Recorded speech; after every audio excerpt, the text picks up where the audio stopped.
very likely that Dr. Mitchell spoke with some, if not all, of these insiders. According to Hastings' website, to date, Hastings has interviewed more than 150 military veterans who were involved in various UFO-related incidents at U.S. missile sites, weapons storage facilities, and nuclear bomb test ranges. The events described by these individuals leave little doubt that the U.S. nuclear weapons program is an ongoing source of interest to someone possessing vastly superior technology. Hastings believed that UFOs are piloted by visitors from elsewhere in the universe who, for whatever reason, have taken an interest in our long-term survival.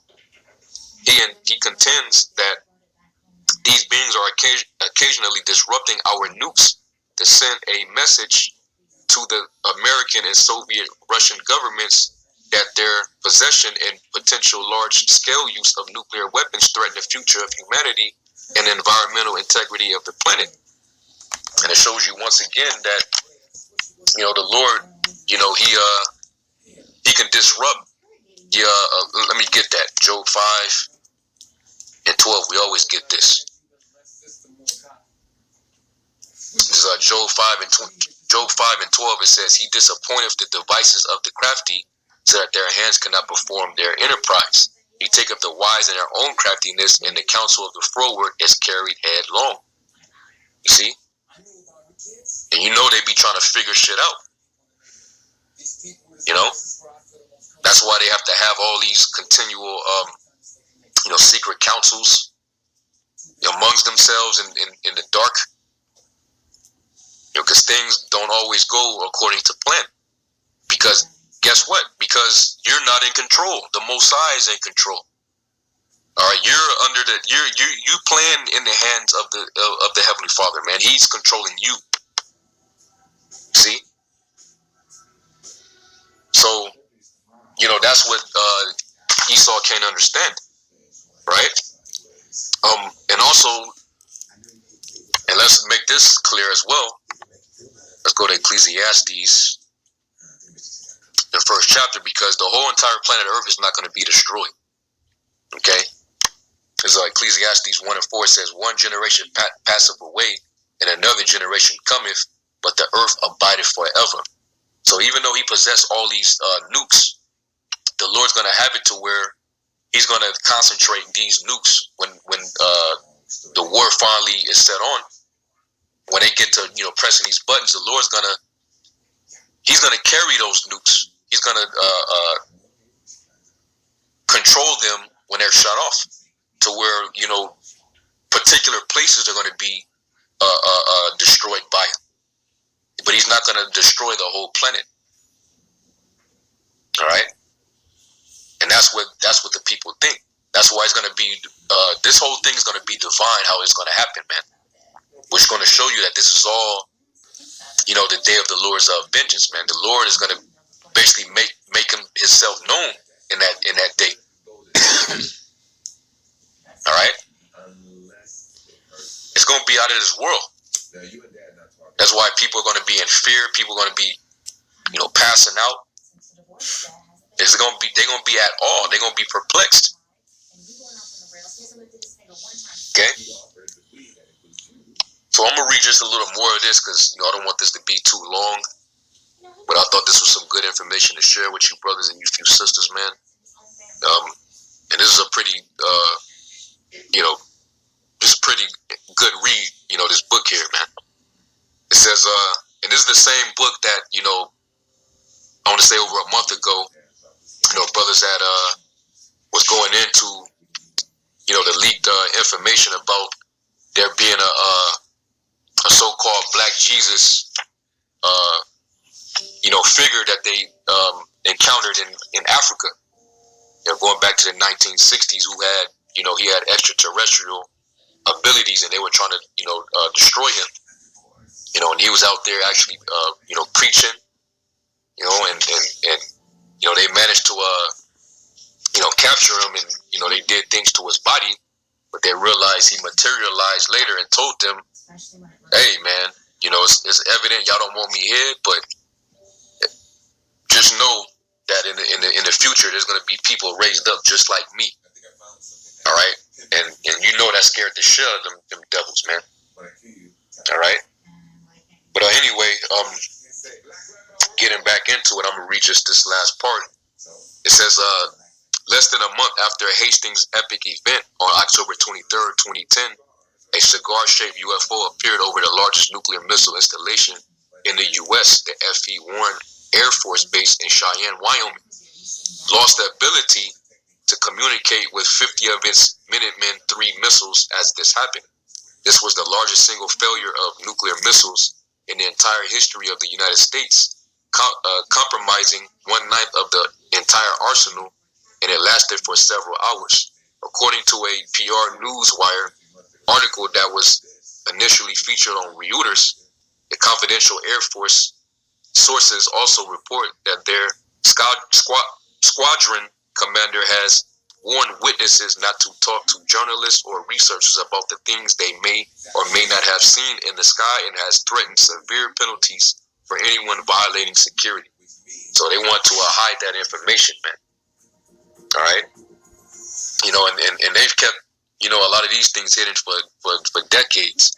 But now that we're in the era of technology, and you know, the angels, the chariots, they make themselves manifest every day. So basically, it's just becoming a normal thing to watch them. So you can no longer lie to the public anymore. You can't hide anything. You know, people pull out their camera phones every day and capture them. So it's no longer a secret. And that lets you know that we're in that time, man. The Lord was at 2nd Ezra 9. The end is manifest.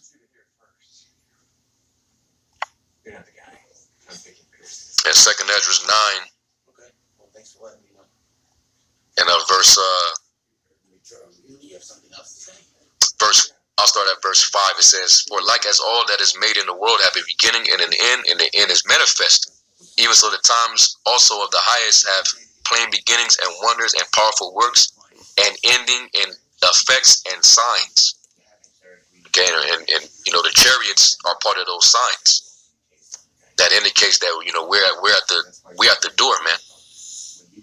The Lord told us, when we start to see these things, look up, for your redemption draweth nigh, because the eyes of the Lord are to and fro in the earth, beholding the good and the evil. Okay, so not only are they scoping this devil out and making sure things don't go the way this devil wants it, but according to the plans of the Heavenly Father, they also are watching the elect and making sure that they're protected as well. But we see this devil is going to try to come down, you know, with force, you know, with his military. He's about to try to, you know, jab us and whatnot with his deep pop jabs. But the Lord is watching him, you know, and the Lord is also in control. So it's going to get real interesting to see how this all is going to go down. All right. And just by the information that I just read, that just shows you right then and there, you know, not to fear this devil, because the Lord got everything under wrap, man. So if your ways please the Lord, then hey, what should you fear? See? And you know, those missiles that they have, the Lord allowed them to create those missiles. He created the smith that blew up the coals in the fire. He had created the waster to destroy. All right, them missiles, that's the armory of the Lord. Those are the weapons of His indignation. And in due time, all right, the Lord's going to allow the missiles to get out of the way, and and put the spirit on Putin and Tsai and, you know, all those different leaders to push those buttons, where the Lord's going to control those missiles and basically shoot them arrows over here with expertise, man. You know, the accuracy is going to be on 1,000, where each and every missile that's intended for Babylon the Great, America, is going to hit its intended target, which is going to leave this place a wasteland.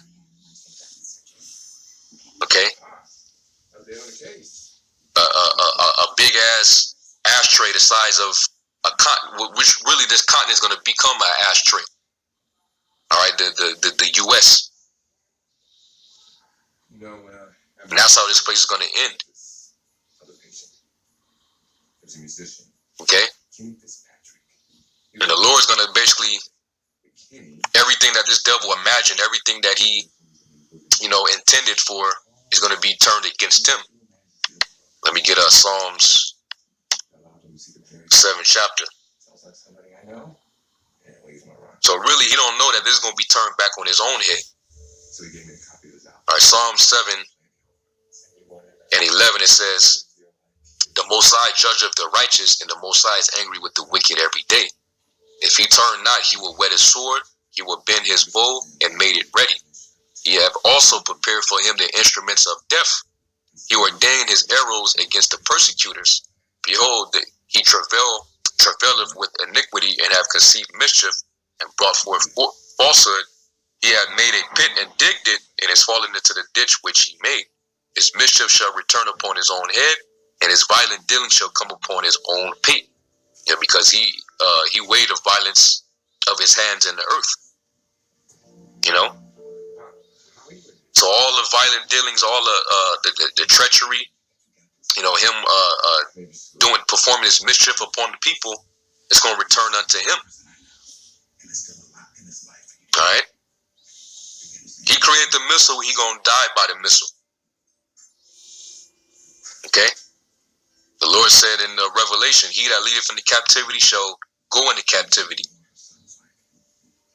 All right. The scriptures say, because of the violence against his brother Jacob, shame shall cover him. All right. We going to do unto him as he have done unto us. Now he got a drink of that cup. Okay. We're going to make his ass wear a mask every day, all day, having no oxygen. And we're going to make him socially distanced from women. Okay?